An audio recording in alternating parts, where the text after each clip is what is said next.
Hi everyone, Nova here again from Brighter Outlook Counselling Service with this week's live stream narcissistic abuse recovery question, answer and support session. Thank you so much for joining me here tonight. It's fantastic to have you back. Okay, tonight we're very lucky again to have David Demars here co-hosting the show, and I always look forward to having David here. So as soon as David pops up on my screen, I will let him in, and David and I will look forward to answering all your questions tonight. So guys, as you join, as always, please just comment your questions below and say whereabouts in the world you're from, and say hi. Yeah, so David and I can say hi back. Okay, so I'm just going to wait here very, very patiently for David, see if we can let him in, but yeah, I'm sure he'll be in here shortly. Hi Jade, how you going? Got Jade here already. Jade, can you hear me okay? Just give me the big thumbs up if you can hear me okay. Jade says hi, and over in David from Sydney. Yeah, sometimes guys, it's a bit hard to know whether the volume's okay and whether you can actually hear David and I okay. Leith is here. Jade says, I love the chair. Thank you, Jade. And Jade says, yeah, you can hear us. Okay, that's wonderful. Hi, Letha. How you going from Redcliffe, Australia? Australia, as we Aussies like to say. And we've got David here as well. So I'm going to let David in, and he'll be with us in a sec. Bring David on.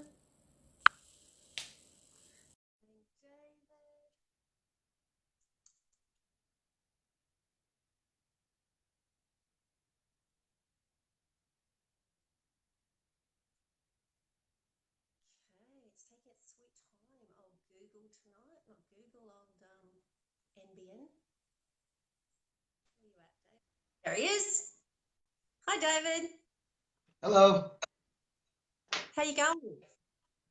I'm great, thank you. How are you? I'm very, very well. Did you get a bit of a sleep in before you had to get up at, what is it, 2 o'clock in the morning, 1 o'clock in the morning? I took a little nap, A little little tiny nap. nap?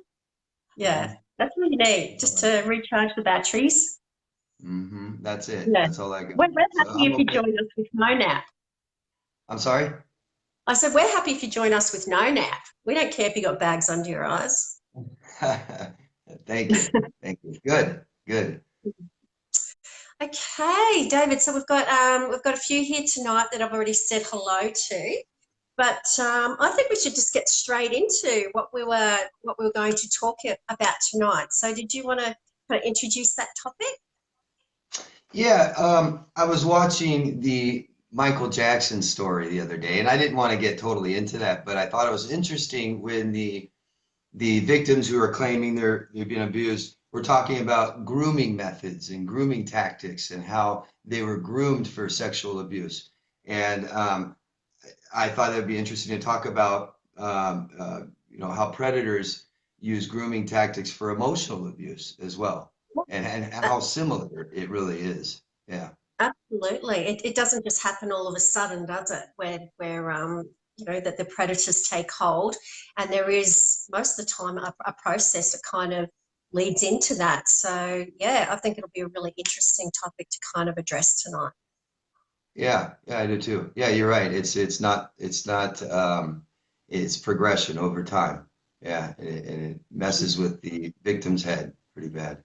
Yeah. Yeah. So how do you think it kind of starts off with, I guess, victims of narcissistic abuse? How do you think someone so, we know victims are not stupid, that we know they're intelligent, we know that, they're often beautiful, intelligent people. How do you think um, they fall they fall victim, to the predator, and all of a sudden they find themselves in a position they find really, really hard to get out of? How does that happen? Well, it's slowly over time.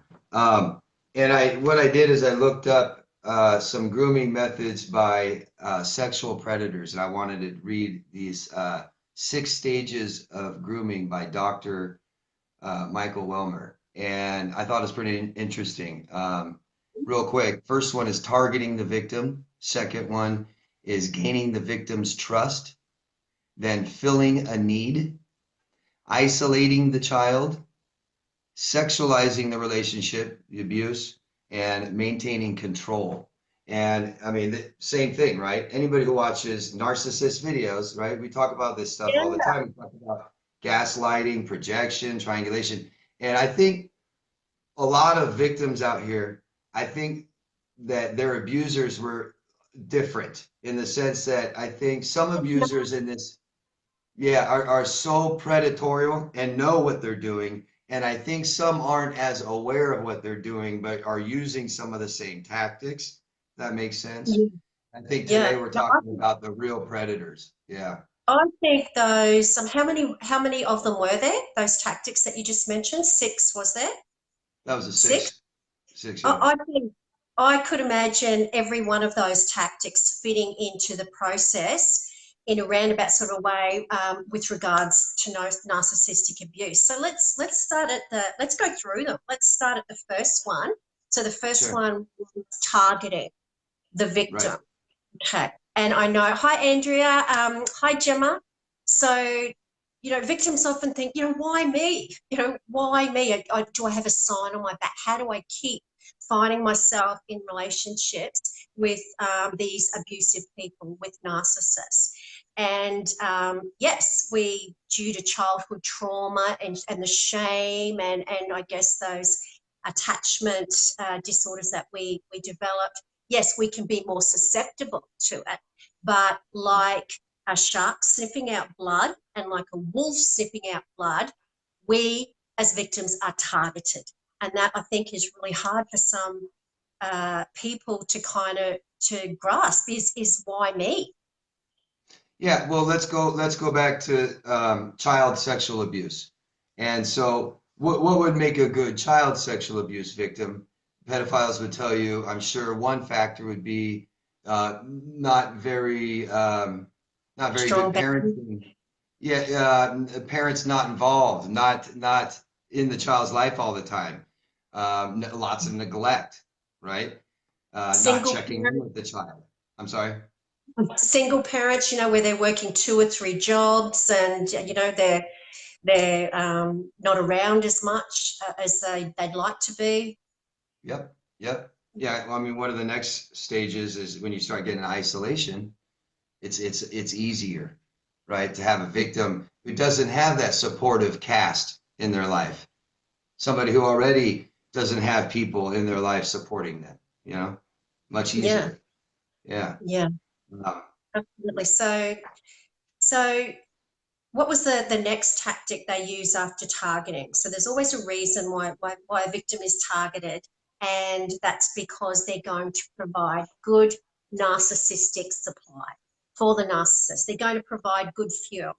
And the narcissist will sense this out, won't they? They will sense if they've found someone who's got really strong boundaries, if they've found someone who's, particularly, strong and I guess not as easily manipulated. They will sense that and they will, move on to someone who is more vulnerable. So I guess that makes someone more of a target too, doesn't it? If they're vulnerable in some sense, if they have some kind of open wound from their past. that's right, right. Psychopaths will say they throw out a line of empathy, see who bites, right? Who feels sorry for people the most? Who wants to Yeah, take care of people and help people the most? Things like this, right? yeah, and they, depending on what sort of person they've got in front of them, I guess will depend on what sort of bait they put on. Using the analogy of a fishing line, will depend on what sort of bait they put on the end of their hook. Will they be this person with lots of money who can come in and rescue this vulnerable person, or will they be a victim of their crazy jealous ex? This is just how smart and maniacal they are. Will depend on what sort of bait they put out to dupe, to trick the vulnerable target. That's right. And that leads to the next step, filling a need, right? Yes. I talk about this all the time. We have emotional needs. if we aren't taught how to give ourselves what we need in childhood, most likely if we don't learn how to later, then we aren't giving ourselves what we need. And somebody can come along and offer that, right? Yeah, yeah. Insincerely offer that, right? And if we need it bad enough, we might take it. We might be blinded by who's holding that. Yeah. Yeah, absolutely. We don't get that nurturing, though, that I guess emotional support, those cuddles, that that unconditional love and support from a nurturing environment with our parents. Then it's very highly likely, isn't it, that we go on and we seek it out in our relationships later on. Yeah. Yeah, a major emotional need is a feeling of being needed by the person closest to us. And think about somebody who never feels that growing up, never feels needed by their family. Someone comes along, and I think what I've noticed a lot with these kinds of predators is they will make their victims feel like they're needed. And the best way to do that, right, is I need help. I need help. Help me, help me, help me. And that victim invests, right, and gives them what they think they're asking for, and it's now they're needed. They have that maybe for the first time in their life, they actually feel needed. Yeah, Absolutely. It's I've got someone to help. I've got someone to fix, someone needs my help, and that fills the void for them, makes them feel special. And the narcissist gets exactly what they want. They hook another victim in who is duped on the basis of the fact that that they're finally needed after having that huge void ever since they were a child. that's right. That's right. Right. Next one is number four, isolating, right? And like I was saying before, it's a lot easier to isolate somebody who doesn't have much supportive people in their life. So Hmm. if you grew up in a family where your family did not support you in what you do, most likely you're going to surround yourself with people that don't support you as well in adult life. You're going to have friends that don't support you in what you do, maybe use you and stuff like this. Yeah, It's a lot yeah, easier to isolate somebody like that for yeah. predators. Well, yeah, it's easier to isolate them when they have little or no support, isn't it? When they see that target out in public, but that process begins anyway, doesn't it? In earnest when they start when they actually start up that love bombing, and the full on relationship begins. As the devaluing begins with the isolation, getting them by themselves so that they don't have any support whatsoever. And yeah, that divided mind is a conquered mind. Yeah, something I've noticed is before they will criticize you, they begin to criticize the people around you first, is what I've noticed. Your friends are no good. Your friends are bad parents to their children. Your friends don't really care about you. Your friends don't like you. I saw them making faces behind your back. They told me this about you. That, whatever they can do to raise the suspicion and doubt that the people in your life don't care. Yeah, No yeah, good for you. and exactly. And for a target or a victim, who has little trust anyway in a family that has not been very supportive as they've grown up, it's quite easy to do for the narcissist. I guess this is why they're so good at picking their targets. They pick out people who they know will be easily isolated from family and friends. Mm, Yeah, right. unfortunately. Absolutely. Yeah. Um, Fifth one is the abuse. This is when the abuse starts. You've lowered defenses, you've gained trust, you've isolated so they can't ask for help and get a clear outside perspective of what's going on in the relationship. So the abuse starts, and it's small. It's really small. It starts slowly. It's inappropriate things become normal over time. Desensitization, right? Yeah, basically the victim's boundaries are just lowered so slowly and subtly Yep. until their idea of what is appropriate behavior and how they should be treated is just, the bar has just been put so far down that they are happy if they're not being screamed at every day. You know, that's a day without abuse. And that happens over a very gradual period. And that's all part of the grooming process, isn't it? Is having them accept less and less and less. That's right. Little at a time. I mean, God, the one I hear all the time is they do whatever it is. They do something. They say something totally mean to you, right? Degrading, threatening, and it's just kidding. You know, I was just Yeah. kidding. I was just serious. I wasn't serious. If Yeah. you accept that, the problem is you're still hearing it. You're still getting it. You're becoming Yeah. desensitized to this kind of behavior over time. Over time, I'm just kidding. It doesn't follow anymore, right? Exactly. They can say what they want and you will take it because it's all part of the conditioning process, isn't it? That desensitization. What used to be a very hurtful remark with, that I'm just kidding, that little giggle, that little laugh on the end becomes, oh, can't you take a joke because you react in a normal fashion as non-disordered people do. And after a while, when you are isolated from everyone and you're continuously told that you're overreacting and over dramatizing and you have no sense of humor, you do accept it. And yeah, it's just that bar getting lower and lower and lower, and abuse getting more acceptable and more acceptable and more acceptable.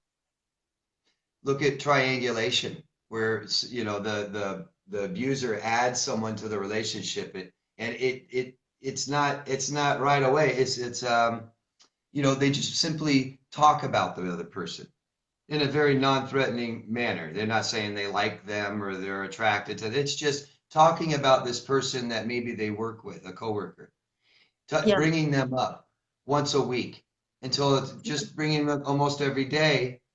Over time, one day they're sitting at your dinner table with you, all three of you, Yeah. and Yeah. it's true. I've heard this. I've heard these things. So it's subtle. It's small. It's little pieces. It's Absolutely. tearing away. Yeah. Yeah, you explain it beautifully. It just happens so gradually that you don't realize that, from the time, when they were outside the door, now they're having that dinner with you. It was such a long period of time, and the little steps towards the dinner table was so gradual and so slow, you don't notice it happening. And I guess that's the nature of gaslighting, isn't it? With when you find yourselves in these relationships, is because of this grooming process. That's right. That's right. And by the end of the relationship, you don't realize that the main problem, the main aggressor is been the sole person that's caused all this the whole time. We don't realize this at the end, and so common, right? The person asks, "Am I the narcissist?" It's because they've been Yeah, involved in such toxic behavior over time, little bits, little bits, little bits. We talked about reactionary abuse. If you're yeah, conscious of what you're doing and you have a conscience, you feel guilty. Someone hits you, you hit them back, and now you feel like a bad person. You're on their level, you're fighting with them and stuff like this. So yeah, yeah. yeah. Have we gone through all the tactics yet? Is there another one there? Maintaining control. Maintaining control. Okay, so that comes, I guess, with the isolation, keeping everyone away so you can't talk to anyone, the projecting all everything that's wrong with them onto you. So you do start, questioning yourself, am I the narcissist? I guess, all the strategies they have in those weapons they have in their arsenal. The continual gaslighting. You're no good. You're a Massive drama queen. gaslighting. You didn't Yep. hear what you thought you heard. You didn't see what you thought you saw, and there's something wrong with you. Throw in you now have no one to talk to, and the fact that your self-esteem now is on the ground, and you probably think you are going crazy, what a beautiful situation to put the narcissist in a position of power. That's right. That's what a smear campaign is. You know, and especially if they can't control you, they'll control the people around you. Yeah, Talk about yeah, massive doubt and second guessing and things like this. Yeah. yeah. And under the guise of caring, we just want to do the best for this person, but but they just won't listen. They won't take our help. And yeah, the list goes on and on and on. But yeah, I think that's a great list to describe, the process exactly around how victims, full susceptible, unacceptable, full target, come to be a target in the beginning, and then very slowly but surely groomed to stay and remain, I guess, a victim of the predator. Yeah. I mean, look at con men. Any kind of, con men, very typically they're stealing money, scamming money from people. They Yeah, will invest first. I'll buy one first. I'll give you money first, then you give me money, right? yeah, Here's the yeah, money, do this for me and keep some of it. Whatever the yeah. scam is. Yeah, yeah, I'm going to invest. Absolutely, not laying a foundation of trust, so that and picking people who are highly empathic, who see that transaction as well. They trust me, so I'll do the same back to them. And yeah, it's just, as you said, a big scam. That's right. Right. Right. Well, I'd be interested to hear other people's experiences with grooming. Yeah. Yeah, From yeah, their me view. too. Yeah. Absolutely. Okay, well, yeah, guys. So if you wanted to kind of put down your experiences and let us know if you had some, I guess, really classic strategies that were used on you to groom you to be a target of the narcissist in your life. Yeah, David and I would love to hear it. So yeah, we've got a few questions here, David. So we might start answering them. So I'll just see who's here tonight. We've got Jade Miller, Aletha. Hi, guys. We've got Gemma Brown. Hey, Gemma. Excuse me. We've got Andrea Price. Says hi, Nova and David. Andrew's from Sydney. Lorraine McBreath from Sydney. Hi, Lorraine. Lorraine says your hair is lovely when it's down. Thank you, Lorraine. Lovely to get some nice comments. Um, Ronald Bansack, the second, is here. Says listening from CT USA. 5 a.m. and good morning. Good morning, Ronald. Where's CT, David? What's Connecticut. Connecticut? Okay. Us Aussies, well, this Aussie isn't familiar with the acronym. So, yeah. Hi, Ronald in Connecticut. Great to have you here. We've got Andrew Ferguson is here. Says, Dave, you bloody legend. He's obviously an Aussie.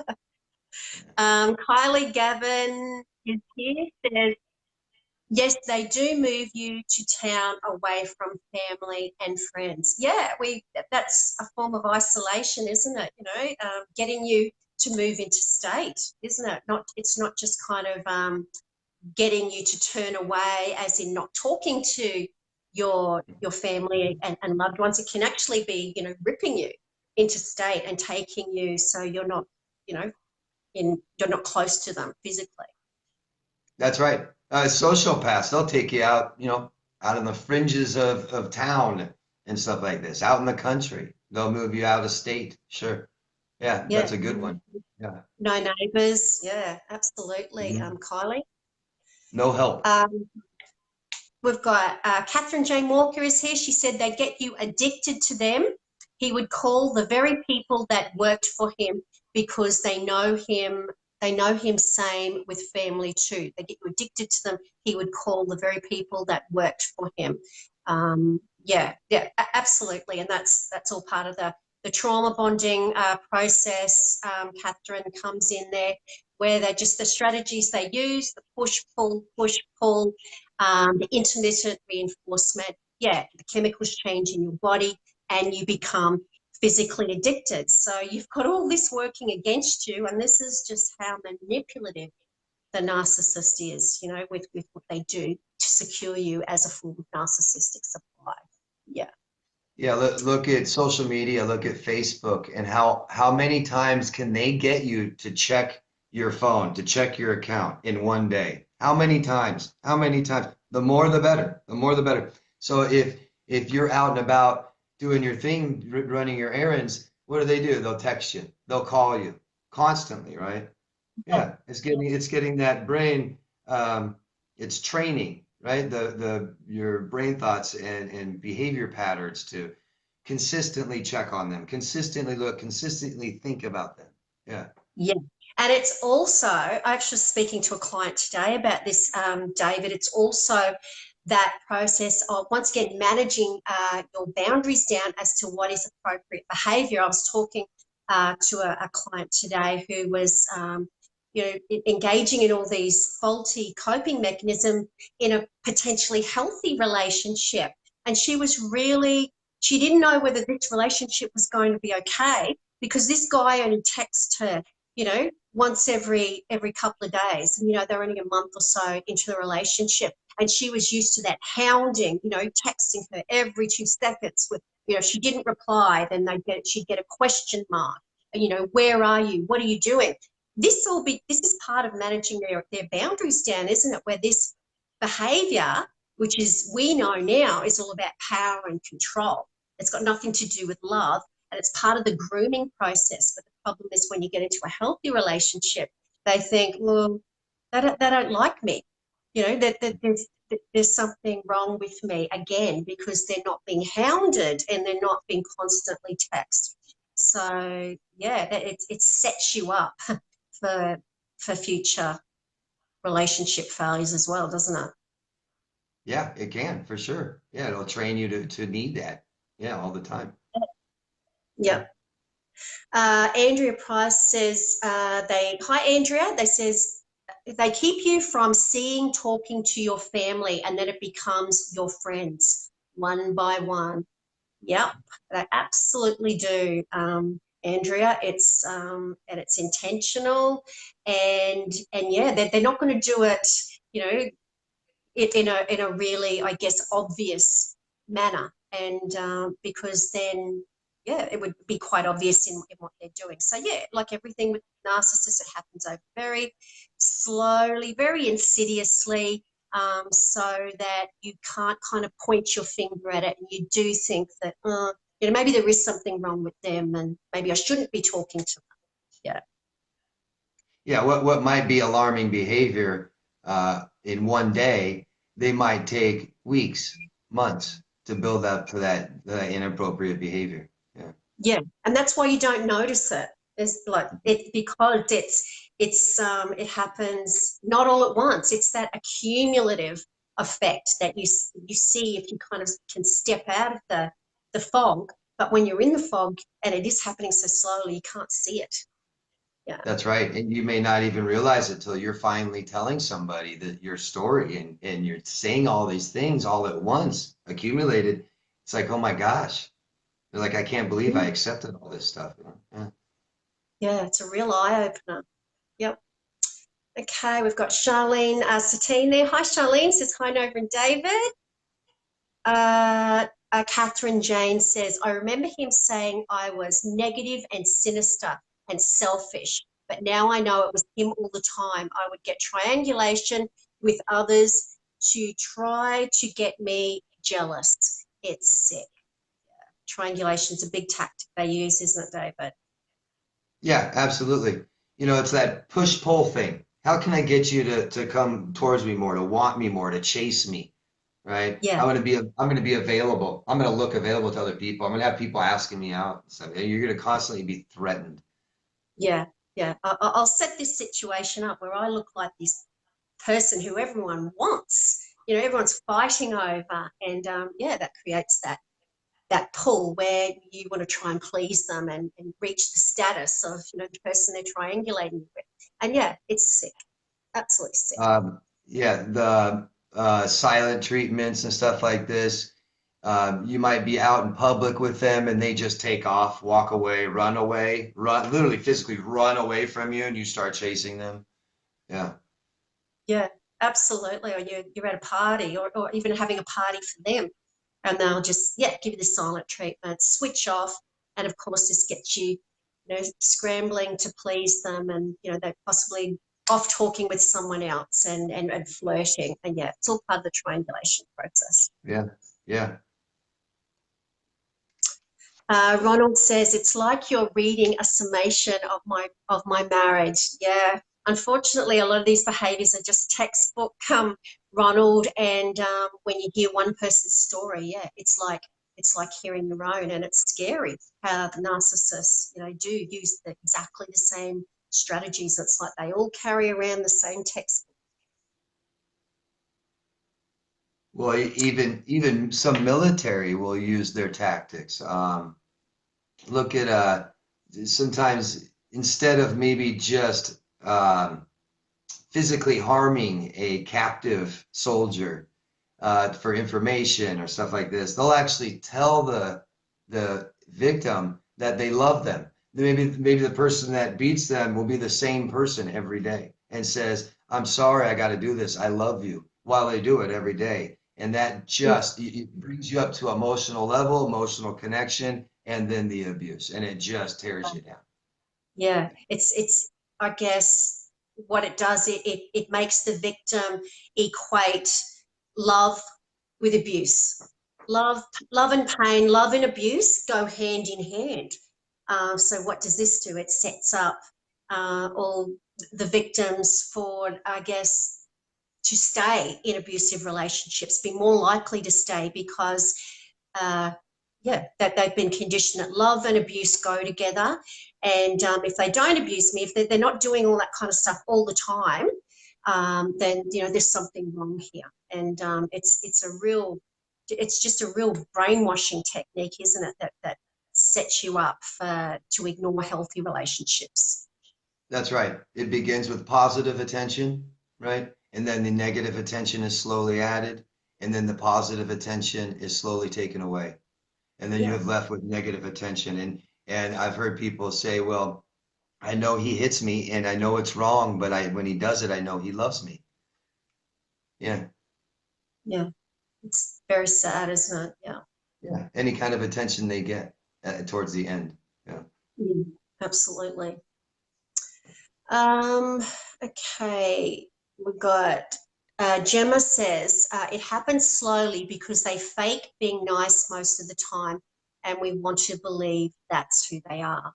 Yeah, absolutely, Gemma. And we want to believe that it's going to go back to how it was in the beginning. And for most of you, it was amazing. During the love bombing stage, it's amazing. You think you've met your soulmate, and they treat you like gold, and you're on that, you're on that pink cloud, and that's where I guess David's, introducing the negative comes in, which is the devaluing, and they slowly take away that pink cloud is kind of ripped out from underneath your feet, and all that devaluing is thrown in until you are just scrambling to get little bits of that pink cloud back. So when they throw you little bits of the pink cloud, you're so keen to get back on it, you'll accept any little thing. And that's what this whole push-pull process is about. Yeah. And that pink cloud, the love bombing, all these stuff, it's insincerity. It's insincere. And we fall for it when we have a need that has to be filled. Yeah. And where you said, Gemma, we want to believe that's who they are. I guess we've got the beauty now of hindsight, but when we're in that fog, we still believe that is who they are. And we get conditioned, I guess, to believe that somehow whatever we're going through is our fault, and if we can just try harder, then we can jump back on that pink cloud again. And that's, I guess, the nature of being in that fog, is that we do think that's who they really are. And it's only when we get out of the fog and we can, take our look, with clear lenses into what we were experiencing in that trauma zone, that we know that it was all an illusion and that it wasn't real, and that we were, manipulated by a predator. That's right. We all have an idealized mate. We all have someone we ideally would like to have or be with. And that's why when we meet someone we really do like and we go tell our friends, oh, this person is just perfect. They're amazing. It's like, well, you've known them for 1 week. You don't know them. Yeah. But we all kind of do that, right? Yeah, Yeah. yeah. Did you watch that show on Netflix, David? What's it called, John?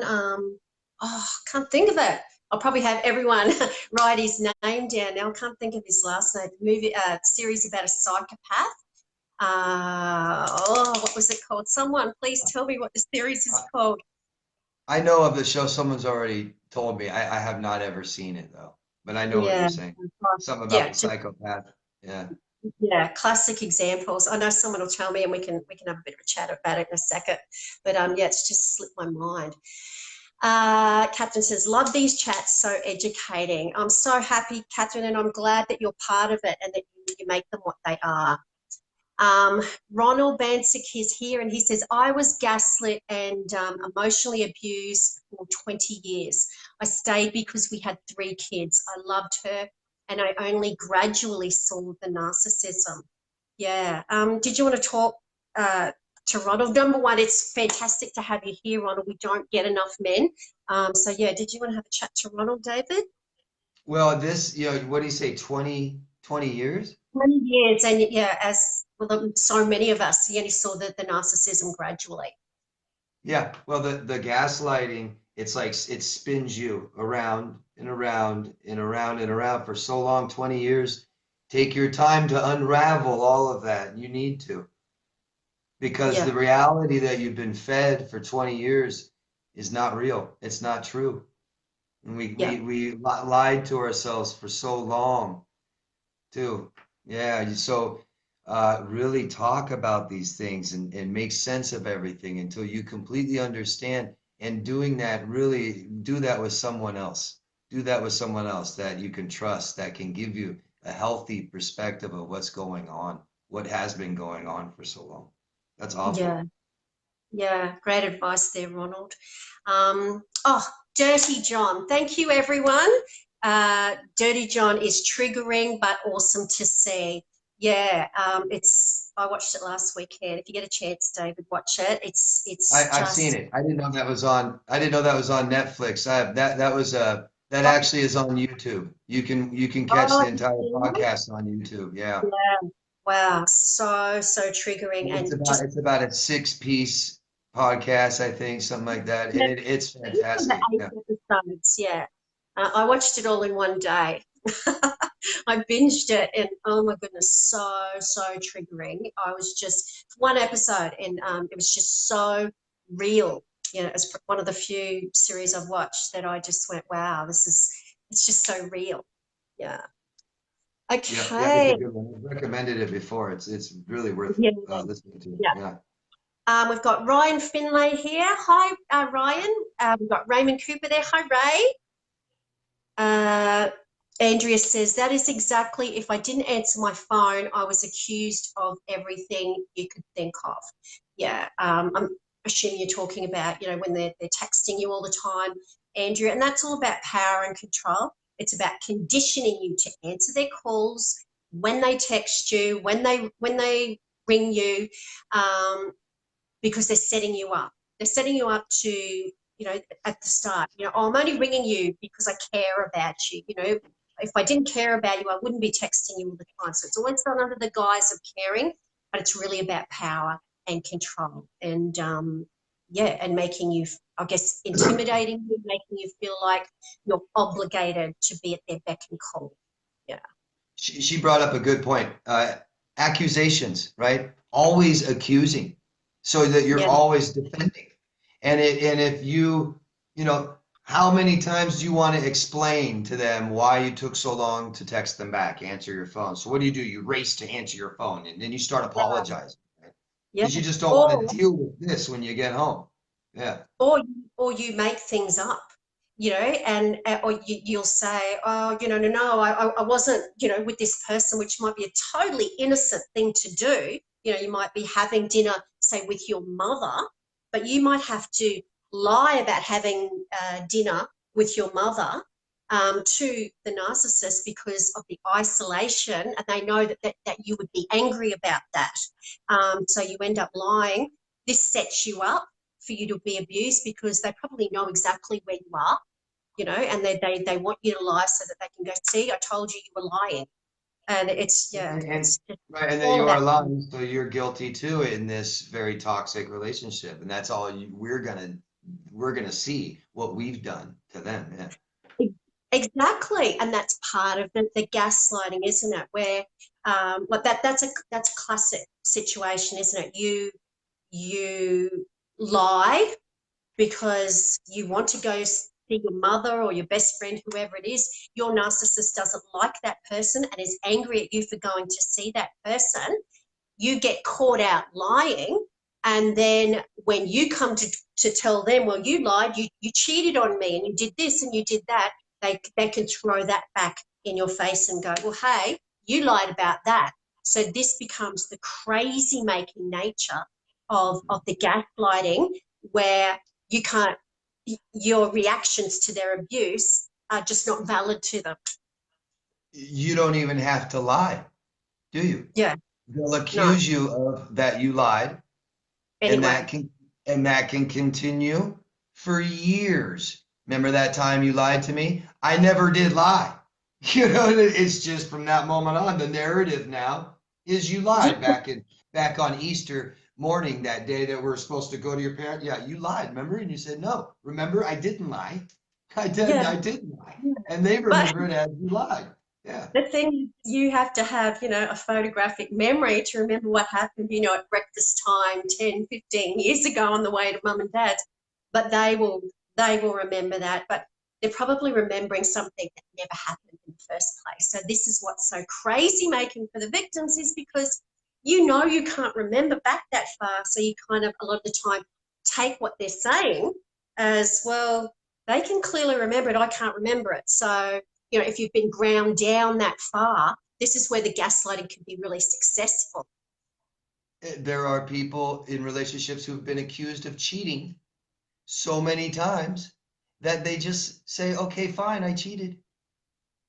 After Yeah, that many times of just hearing it, 547 times for 2.5 years, and they're just like, I cheated, yeah. I mean, literally that much in their head. I've seen it. I've seen it. And they never did. They never cheated. yeah. All part of the gaslighting, guys. It's crazy making. Okay, who else have we got here tonight? We've got Elle Hall is here. Elle says, "Hi Elle. I went to bingo. One Jaggy was out 3 hours, and he texted over 30 times about real trivial stuff. For instance, our daughter had a drink." Yeah, that doesn't surprise me at all, David. 30 times in 3 hours. Power and After control. he finally let you go out with your friend that you've been asking to do something with for how long, and then he's just Yeah. always in your head the whole time you're there. Yeah. Yeah. But how can you have a good night, Elle? That's what it's all about. It's about keeping inside your head, him being still inside your head, and ruining your night. You know, don't forget they've got that pathological envy. If you're out having a good time with friends, they need to ruin that and remain inside your head and have you thinking about them at the same time. Yeah. Mm-hmm. Catherine Jane says he would move addresses a lot for some strange reason, but now I know why, because con artists can't stay in one place for long. Yeah, well, especially if they're, you know, breaking the law, I guess, and ripping people off, and yeah, Burning bridges. Yeah. yeah, they need to move on and start afresh, Catherine, with new targets and new scenery around them. I guess if they burn the bridges, like David said. Yeah, the shark needs a new pond. Yeah, absolutely. Uh, Giorgio's there. Hi, San. San says he took out a personal loan. Luckily, I found out. He was angry. I opened his mail and said, "Don't worry about it." Oh my goodness, it's like Dirty John, San Giorgio. That's a federal offence. You know that. Said, "Don't worry about it. I'm not paying it. I had to buy him out, borrowing money from my parents. So the bank do, do, do, do. So the bank, oh, it's a long one. Sorry, guys. Borrowing money from my parents so the bank wouldn't take our house. 7 years later, he still hasn't paid back the loan. Oh my goodness. I could write a book about all the scamming he was involved in. He thought he was the father of the year when he came home with a stolen bike. Oh my goodness. He was scum and then turned it all around and said he found a wealthy woman who was classy, unlike me. If only she knew the scumbag drug addict that he is. Wow, sounds like there's just everything in that scenario. David, yeah, gosh, triangulation, telling you that you're not as good as the new target that is good. Well, how convenient. Yeah. Yeah, she will find out. She will find out who he is. Sure. Yeah, she certainly will. And she'd probably be the recipient of the next, stolen bike or car, whatever it is, Sam. Yeah, Yep. gosh. Yep. We've got Joe and Keaton there. Hi, Joe. Joe says, I blocked mine and then he used 5 different Facebook accounts and used 5 different WhatsApp accounts. Wow. I've changed my number 4 times over the last year. Do they become addicted to you? Let me just open up your question. Do they become addicted to you even when they have other supply? Did you want to answer that one, Yeah, David? they become addicted to the trauma. They become addicted to the good times and the bad times together. Your Yeah. hormones rise and fall, and that's what they're addicted to. You too. That's what we become addicted to. Yeah, it's not necessarily them. Just like your body can become dependent on a drug. You're addicted to the high and the low of that drug and what it does. Yeah. Yeah. And they're also addicted to, the narcissistic supply that you were giving them just because they've got another one, a new target. And this is what, a lot of victims get confused. They think, well, they've got someone else. Why are they still, hoovering me and why won't they leave me alone? And this is because they put so much work into you. And they don't want you going away. They want to store you. They want to store you like a reptile stores a bit of meat in a cave, and they want to come back when they're good and ready to have a gnaw on you and, suffice their appetite.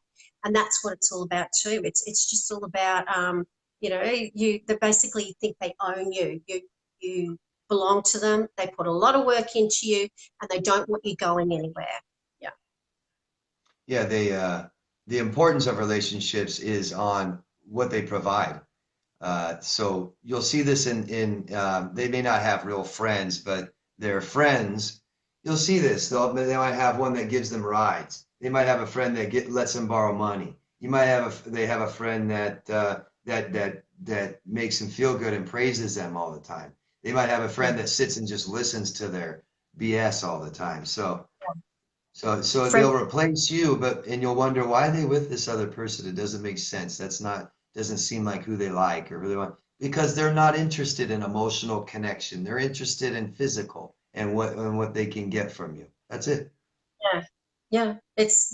You're depleted, so they move on. It's quite logical. When you put the narcissist goggles on, it's quite logical, isn't it, David? You're devoid as the previous victim of any through their abuse. You're devoid of any kind of energy, narcissistic supply you can give back to them. So they need to move on to a new target. And as soon as that person becomes a bit boring, then they want to be able to look back at you and they'll see that you're possibly starting to move on and heal and you're looking a bit shiny again. That's when they'll come back to you. But they can have so many people going at once. One is never enough. Sure. Yeah. They Yeah, supply different things. Yeah. exactly. Different people uh, make them feel differently. Yeah. Absolutely. Gemma says, texting most of the day for a few weeks and then picks a fight and silent treatment for a week. Happened 4 times before I realised what was going on and left. And yeah, there's always a reason for that that silent treatment isn't there, David. If they're getting, heaps of texts and heaps of, contact from the narcissist, and then the narcissist drops out of sight, it's normally because, they're getting their narcissistic supply. They're getting their needs met somewhere else, and that's really hard for people to kind of get their head around that they were just moving on to another target. That's right. It tends to be they're punishing you or they're cheating on you. It tends to be. Or both. Yeah. Or both. Yeah. Or Yeah. both. Who else have we got here? We haven't said hello. We've got Shani B here. Hi, Shani.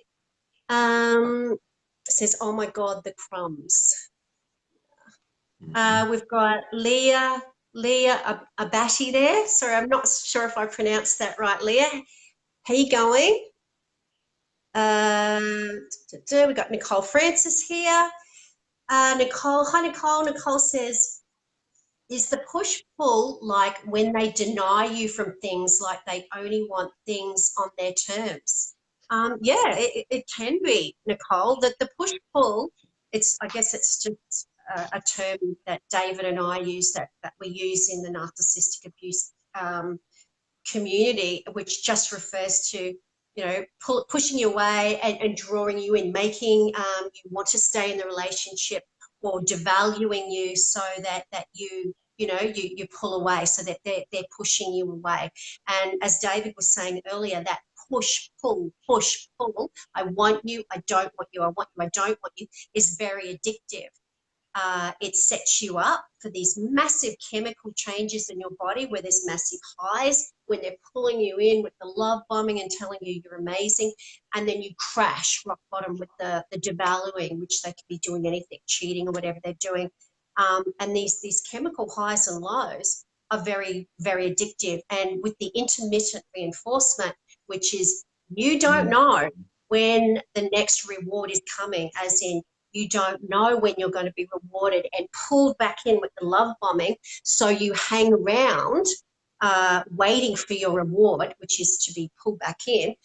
That with that intermittent reinforcement, this really sets you up to be totally addicted to this relationship. Now, denying you from things like they only want things on their terms, absolutely. They've got you in a position where you are worried about being without your drug, who you become addicted to. You're more likely to go, okay, yeah, let's just do it your way, because you don't want them giving you the silent treatment. You don't want them walking out the door.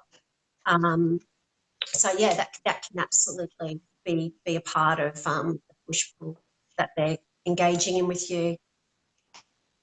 Yeah, I would say exploiting vulnerability, right? You already have a fear of abandonment. They'll use that completely. Yeah. Yeah. Yeah, they've set you up to have, haven't they, David? They've set you up to have a fear of abandonment with that push-pull. It's like, I know she or he doesn't want me to walk out that door, so I can do this, this, and this, and I know exactly how far to push them, because I've been doing it so gradually. And yeah, it's a manufactured situation, and the victims are conditioned. Right. Or breadcrumbing, or think of like a tip. You're going to tip a waitress, right? Matter of fact, in the old days, tip stands for to ensure prompt service. So they would put the tip on the table before, right in the beginning of service. Now imagine your waitress it takes too long to bring you your food, so you take away $1, right? Oh, okay. Right, and then they see that and they come running. Oh, I'm sorry, your food's taking so long. It's coming right now, so you add another $1, right? And then the food came, and you asked for a drink and another drink, and they took too long. You take another $1 away, and in front of her, she sees that, right? And then so she comes running with your drink. You give her $2. Imagine that's like a relationship. Yeah. Yeah, absolutely. That this conditioning process is extremely powerful. A very famous one, just while we're talking about conditioning, is Pavlov's dogs. I don't know if any of you have heard about the experiment that Pavlov did with the dogs, but he wanted to train dogs to, well, he started off with ringing a bell every time the food was served, didn't he? So, of course, every time the dogs heard the bell, they knew that food was coming. So every night he'd ring the bell, give them food. The dogs would start salivating. And what he wanted to do was prove that he could get the dogs to salivate without giving them their food. So ever so slowly, he would decrease the amount of times that he would put the food down while he rang the bell. And very soon he proved his experiment because in the end, the dogs would just start salivating because they heard the ringing of the bell.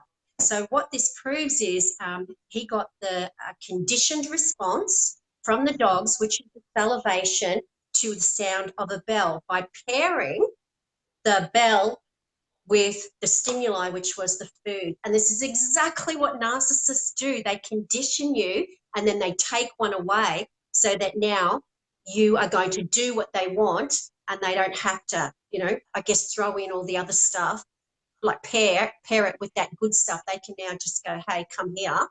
And you've been conditioned to do what they want. It's the same, isn't it? It's the same principle.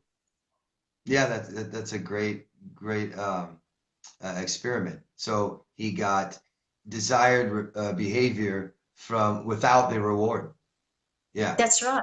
Yeah, all he yeah. had to do in the end was just ring the bell, and the dogs came. Oh, dogs would start salivating because of that pairing of the two stimuli together. Yeah, very Kind of like interesting. dangling the carrot, right, in front of the rabbit to go forward, right? Yeah. Yeah, yeah, exactly. Yeah, very, very interesting. Yeah, it is. Okay, we got a bit sidetracked there, but some really interesting stuff, which I think you guys, yeah, I think it just helps to understand how you are made to do these behaviors that you wouldn't normally do. And it's because of the very sneaky, manipulative strategies that the narcissist engages in that you don't know that they're doing while they're doing it. And it's very, very effective. Yeah. One day I'll talk about the rats in the cage. I love that. Skinner's rats. Okay. Kylie says, even 10 years later, mine is still doing it. Oh my goodness. 10 years, Kylie. Everyone's going, Dirty John here, Dirty John. Yeah, thank you, everyone. We've got Sharon Chamberlain here. Hi, Sharon. How you going? Yeah, thank you, everyone, for letting me know. El Hall says, it's difficult when you've got young kids together. Been apart over 3 years since I was 11 weeks pregnant with our son, and he's still trying to play games. Yeah, unfortunately, David, the kids are just another weapon, aren't they? And the what they feel for the kids is the same. They are a source of narcissistic supply. Yeah, it's real hard to end this, to not let it continue when you have children. It's been, it's already been happening for so long, and we need to break away from this. You have children, it keeps you involved in that. It's got to be so much harder, so much harder. Absolutely. Gemma says, Dirty John is triggering, but awesome to see it in full swing. I think it's helpful. Yeah, I do too. I think as long as everyone has that, trigger warning before they watch it, that it is very helpful in the sense that you can kind of step back and look from the outside in and relate to it, but also kind of realize that it's not just you. Like this is what they do. And another woman went through exactly what you went through and was conned by a predator, and it was never your fault. Okay, we got Philip Adams here. Hi, Philip. Says True Crime Podcast. Not sure. Oh, Philip might be talking about where you were watching Dirty John, David, maybe. Not sure. Yeah, just type in Dirty John on YouTube. They should still be there. It's about a 6-part podcast. Uh, do, do, do, do, do. Elle says they accuse you of lying even when they know you're telling the truth. Yeah, absolutely. That's just the gaslighting, isn't it, David? It's yeah. You can present them with screenshots, and they'll still say, "Well, no, that's not right," and it drives you Well, crazy. they've got you on your heels. They've got you defending yourself all the time. Yeah, yeah, Yeah. and probably when it gets to this stage, they have managed you, they have got you so confused. Like, as I said earlier, a divided mind is a conquered mind. So they Mhm. probably wouldn't engage in this behavior to begin with, but they would be just very, very subtly having you doubt yourself until they, come out with a wham like this, which is saying something that's obviously they know you know what they're doing, and they'll just deny it.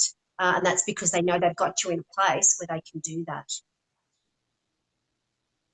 Yeah, I still like the classic, like, there's an incident, a fight or something. They accuse you of doing something. You defend yourself. You believe they understand that you didn't do it. 3 months later, they bring it up. You did it. So it's almost as if like you acknowledged and already accepted. Yeah, I did it back then, but you never did. This is psychological warfare. I'm telling you. You can't sit Yeah, there and defend yourself all the time against accusations from somebody that you are supposedly and trust. Love. Yeah. and it conditions you, doesn't it? Once again, that conditioning, it conditions you to just give in next time and not bring it up because you went through so much trying to remember, did I do this? Did I not do this? And trying to find evidence. It's just too much of a brain strain. So it conditions you to not question them again and just go, yeah, whatever. Yeah. Yeah. Oh, totally. Yeah. It's not worth the fight anymore. Right. Yeah. So, and that's all intentional. That wearing you down till they get you in that position is all intentional. And it sets you up. And it sets you up for the rest of the relationship where they're in a position of power and they know that they just have to get you, in that spot again where you just don't have the energy to go there. They know exactly how to get you there. They'll use children to fight.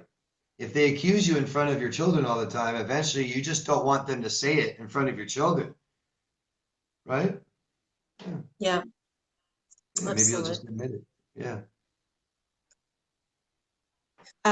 Philip says, I no longer use dating sites, prefer to meet people through natural means, clubs, activities, mutual friends. Yeah, David, did you want to respond to that? I know you did a video on dating sites, didn't you? Yeah. My subscribers know how I feel about dating sites. Well, let's just say everyone that doesn't know how to date, everyone that doesn't know how to meet people or socialize very well, people that lie, manipulate, and cheat, all these things, guess where they go to meet people? On dating Yeah, sites. Yeah. yeah. It's like a psychopath, sociopath's Hunting, playground, isn't it? hunting ground. Yeah. Like I know people, who've met their partners and that I'm not saying you can't meet anyone on them. I'm just saying, for victims of narcissistic abuse, this is what you're up against because this is their playground. It is that they are in their element. They can be whoever they want to be. They can be, like Dirty John. They can be a doctor, an anaesthetist. They can, be rich. They can be whatever they want to be, and they can find many, many targets on the dating sites. Too easy. Absolutely. It's like, what is it? It's like shooting for fish in a barrel.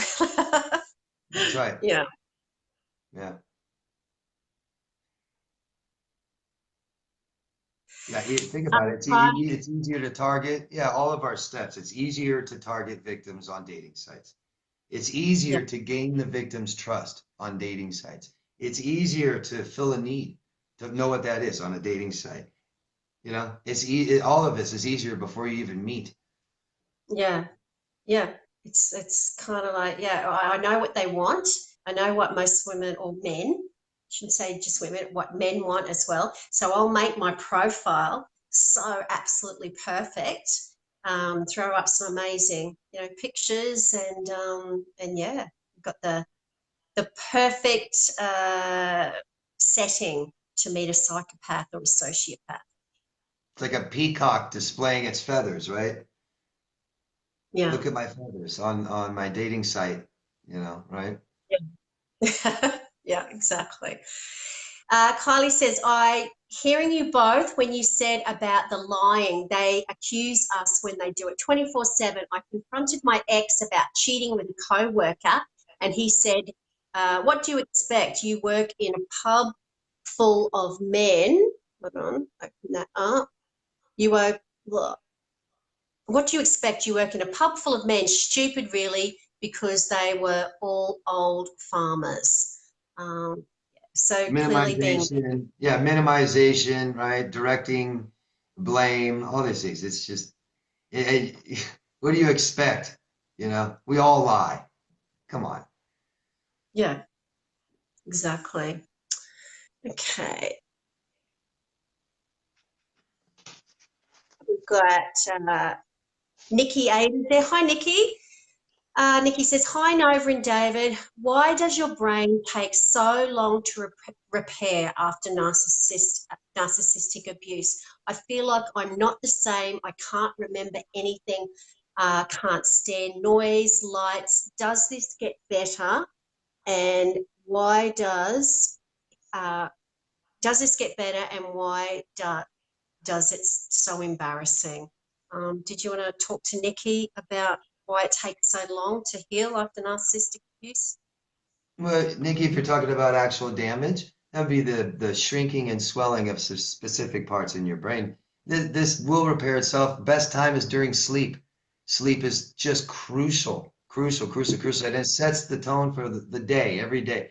So you guys got to do what you can to get enough sleep every day. It's the most important time. It's the time that our brains repair itself and heal. Yeah, Yeah, crucial. yeah. And as for feeling depleted, Nikki, that, I guess, feeling sad and feeling depressed that's all part of a grieving cycle as well, which you need, the sleep to help you get through and repair, the physical stuff that's going on in your brain. But just because this relationship, you find out later that it wasn't real, and that you were with a predator, it wasn't any less real for you. So at the time. So when you come out of it, you're still going to grieve. You're going to be grieving the loss of a relationship, and you're going to grieve twice because you're grieving a loss of a relationship that never was. So it's kind of like a double whammy for you. So grief makes us really sad, it makes us depressed. So I really strongly recommend that you get some support to work through that sadness and that emptiness. That narcissist, uh, he or he, for you, I guess, took up a huge void. Like he took up a huge hole inside you. Now it might have been, now a really horrible, toxic person that was filling that void, but nonetheless they filled something. There's now a void there, and you have to fill that void with something else that's not toxic, and that can create a real emptiness, and which I guess kind of goes hand in hand with that grieving cycle of losing someone. Yeah. Well, So lots we, of we all important. we all we all invest in relationships, but if you're being abused, you've invested everything you have, everything who you are. You've invested who you are, really. Yeah. And when they abandon you or discard you, they take that and it's gone. And that's the part that we need to grieve. That loss, that's real loss. Yeah. You got to relearn how to be you again, because you lost you. You have to relearn that stuff. It takes time. Yep. Yep. We got Kelly Dorrington there. Hi, Kelly. Kelly says, I haven't heard from mine in 8 months, gone 15 months, so safe to say I'm free. I think I wounded him too much this time. I'm still healing this long after. Well, I'm so glad that you've gone 15 months or 8 months, no contact, Kelly, and that's a celebration, that's a milestone. But don't think, that you won't. Just, I guess, be prepared for it, and make sure your bases are covered so that it's not likely to happen. But yeah, awesome news there. Yeah, and your freedom is determined by you, not him. Yeah, Yes. you are free. Yeah. Yeah, absolutely. Shani B says, I've been narc free since October. Good for you, Shani. I've passed the withdrawals and couldn't be happier. Oh, awesome news there, Shani. I'm so happy for you. Okay, we've got Lisa Marie there. Hi, Lisa. Lisa says, I spent almost 18 years with him. From almost the word go, I knew something was off. Now I'm paying a high price health-wise, mentally, as well as physically. 2 years out with sporadic contact. The last one, just got to open up your question. A long one. As well as physically. 2 years out with sporadic contact. The last one, he cornered my daughter and I out on a walk. Order was placed, blocked him on everything I could. Only just last week, he started stalking the kids on social media. Took it to the police, and as he hadn't actually communicated, it wasn't a breach. Knowing what I know now, I wonder if I will ever recover from this. Oh, goodness, David. Yes, you can. It's up to you. It's up to you. We say do the work. So start doing things. The hardest part is we're not used to doing a lot of things for ourselves. We're used to doing things for other people. This is all about you now. Yeah, this isn't a time to help other people, do things for other people. It's time to start doing all of this stuff and all this attention for you. You will recover from this. Yeah, we just can't keep doing things the same way. Yeah, absolutely. Goodness. We got Meggie B there. Hi, Meggie. Meggie says, I've blocked my ex and he still can leave messages. 1 minute he's nice and then the next he's evil. Horrible person. He is really with some of the things that comes out of his mouth. I've told him I don't deserve to be spoken to like that, and I'm not going to take it anymore. I'm so done and so tired. Yeah, well, I'm not sure how he's getting through if you've blocked him, but yeah, I'd be really looking at that if he's still getting messages through, Meggie. But yeah, you don't deserve to be spoken like that. But I guess I would send him one final message, say, please do not contact me. Make it very clear you do not want to be contacted. Any future contact after that is illegal. Take it straight to the police. He has not done what you said. Get a restraining order. So that he can't do it again. But certainly I would be looking at why he can still get messages through. That's strange, isn't it, David? It happens. It happens. So you can always change your phone number. But yeah, and that's a good point. When someone's harassing us and giving us, harassment is unwanted attention. So when someone keeps contacting us, we do need to be very clear one time, tell them stop. But my guess is, I hope you're not still replying to them and telling them stop, stop, stop, stop, stop, stop. Yeah, don't reply.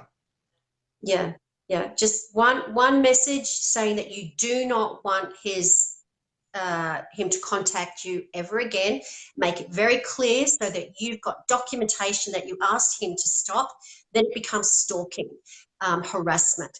Take that to the police, get a restraining order so that he can't contact you again, or it's legal. You may not be able to get a restraining order, but in most countries, a lawyer or a barrister can write them a letter, a simple, cheap letter. Stop the contact, stop the harassment.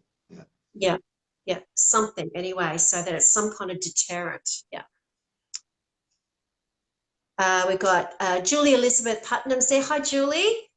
5:50 US time. Please leave this up for a later watch. Thanks. Yeah, absolutely, Julie. It'll be on Damar's Coaching YouTube channel, and it will also be on Brighter Outlook Counselling Services Facebook timeline. So yeah, you'll always be able to watch it later if you miss some. Uh,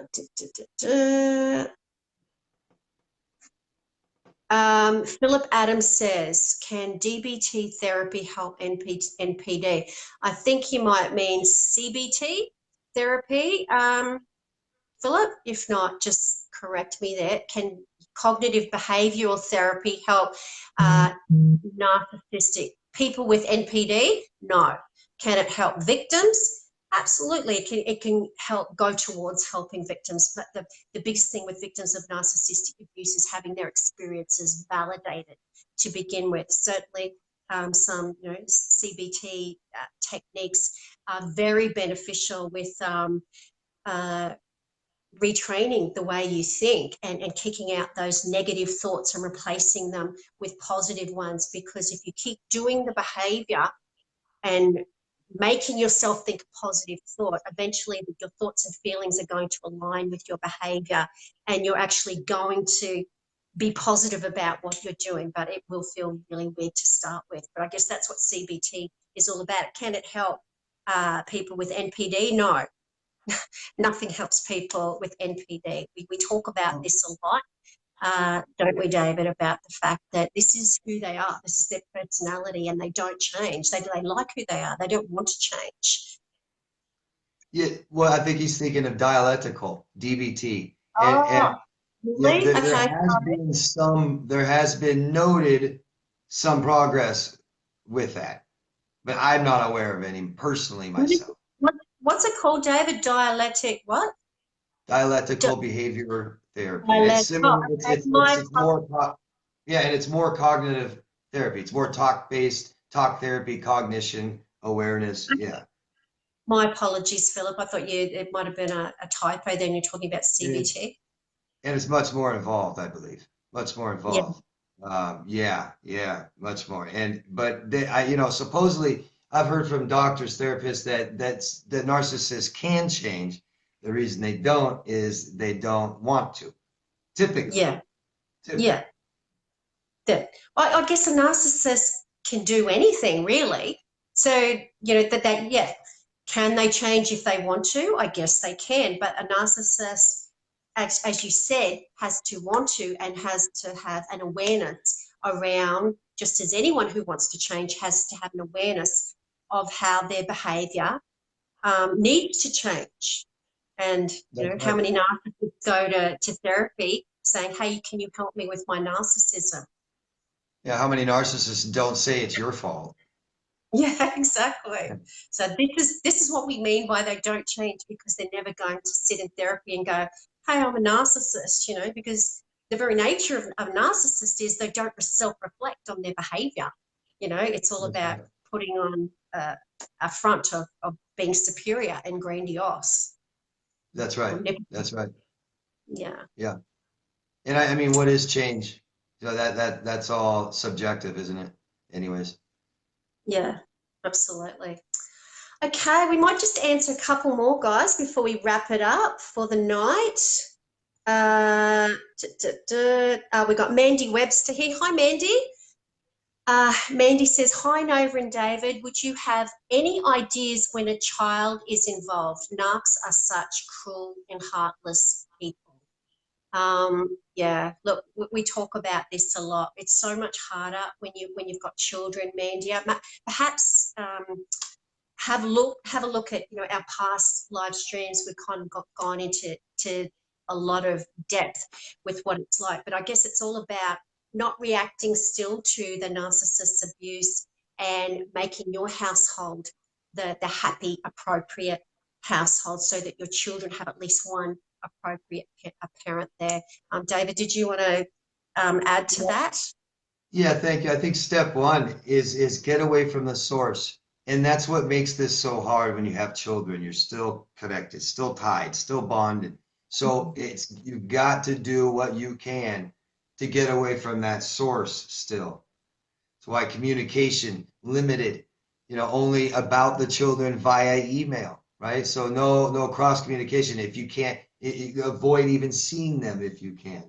This isn't Yeah. weakness. This is taking care of yourself.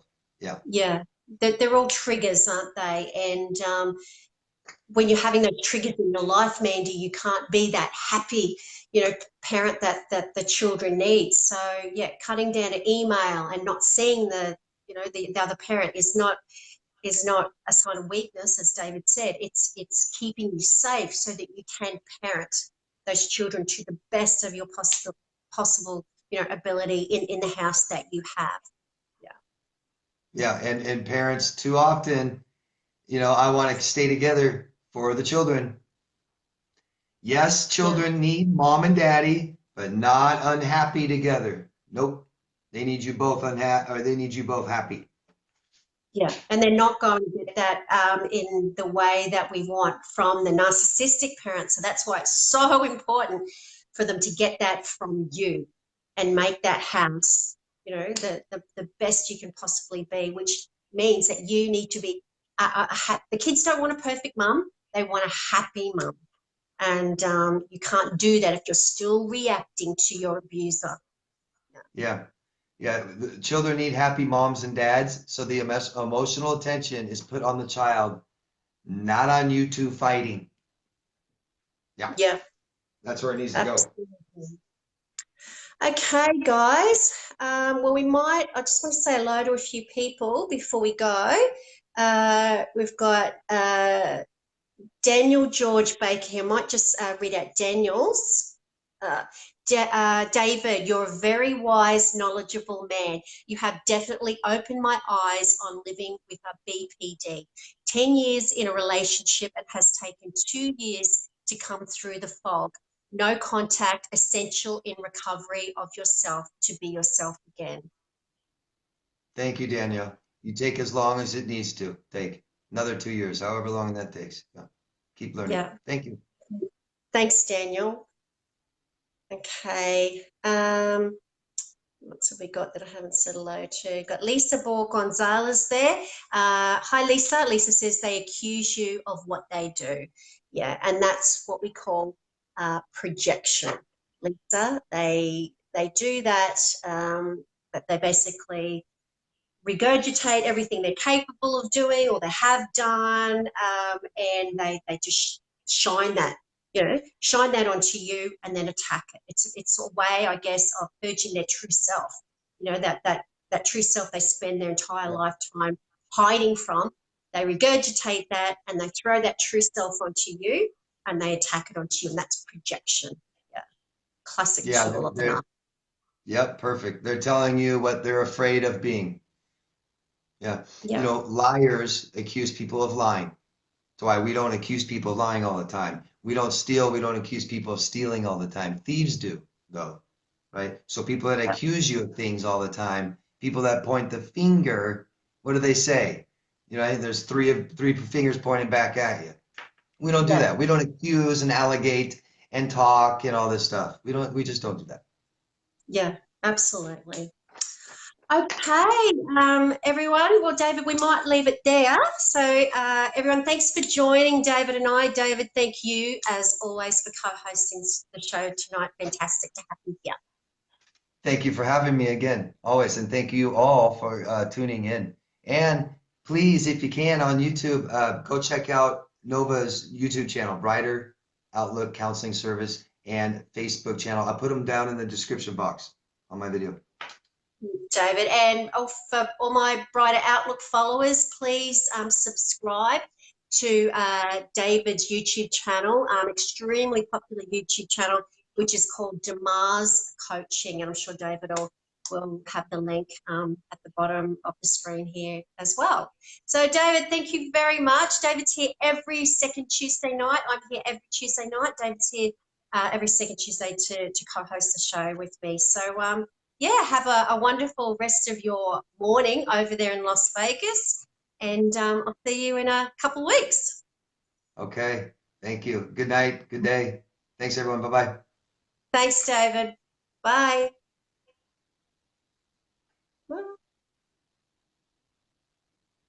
What's going on, David? Okay, everyone.